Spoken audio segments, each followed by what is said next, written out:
خدا نے موسیٰ علیہ السلام کو دیدار کرایا تو جلوہ جھاڑی پر ڈال دیا، اس میں کیا راز ہے؟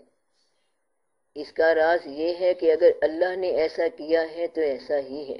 تمام ظاہر علوم بیان فرمانے والا اللہ آپ ہے، باطن کا شعبہ دینے والا بھی اللہ ہے، باطن کا بیان فرمانے والا بھی اللہ ہے۔ اللہ اگر باطن کو بیان کرے تو اتنا ظاہر بھی نہیں ہوتا۔ یہ راز کیا ہے؟ طور سیمبل ہے۔ پھر بعد میں لوگوں نے بتایا کہ موسیٰ علیہ السلام کا کیا سیمبل ہے، طور کیا سیمبل ہے، یہ کیا واقعہ ہے۔ ایک تو اس میں یہ راز بتایا گیا کہ وہ اللہ جو اپنے بیان کے مطابق یہ فرما رہے ہیں کہ ہم نے اپنا جلوہ وہاں دکھایا یا وہاں سے آواز آئی، پھر اس کی تصدیق کہاں سے آئی؟ موسیٰ علیہ السلام بے ہوش ہو گئے، گویا کہ اس بات میں کوئی شک نہیں تھا کہ وہ جلوہ ہی تھا۔ جلوہ درخت سے اگر بول سکتا ہے تو کیسے ممکن ہے کہ جلوہ انسان سے نہ بول سکے؟ اس میں ایک بات تو یہ سمجھائی گئی ہے کہ اللہ جہاں چاہے جب چاہے وہاں سے بول سکتا ہے۔ ثبوت کے طور پہ یہ بتایا گیا کہ درخت سے بولا، اور تصدیق آپ سب نے کی ہے۔ ایسا ہوا، اگر ایسا ہوا تو پھر کئی دفعہ ہو سکتا ہے، اور کہاں کہاں سے ہو سکتا ہے۔ تو بات یہ ہے کہ لوگوں کو سمجھ آ جائے کہ مضمون کیا ہے۔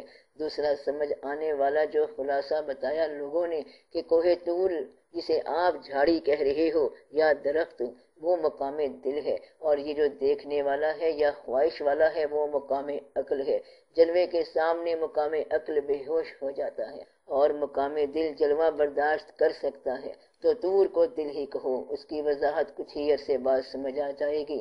اس پر جلوہ گزار دیا جائے تو قائم رہ سکتا ہے، اور یہ جو سوال کرنے والا ہے اس پر اگر جواب ڈائریکٹ آشکار کر دیا جائے تو ناممکن ہے، کیونکہ وہ ٹھہر نہیں سکتا اور اندازہ نہیں کر سکتا۔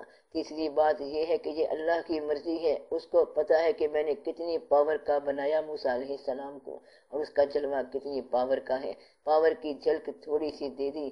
چوتھی بات یہ ہے کہ اللہ تعالیٰ کا جلوہ دینے کے لیے جو جلووں سے منور ذات ہے وہ اور بھی ہو سکتی ہے، اللہ کے علاوہ بھی ہو سکتی ہے، جلوے کا شعبہ اور بھی ہو سکتا ہے۔ اس لیے کچھ شوق والے لوگ کہتے ہیں کہ وہ تیرا ہی جلوہ تھا یا رسول اللہ صلی اللہ علیہ وآلہ وسلم۔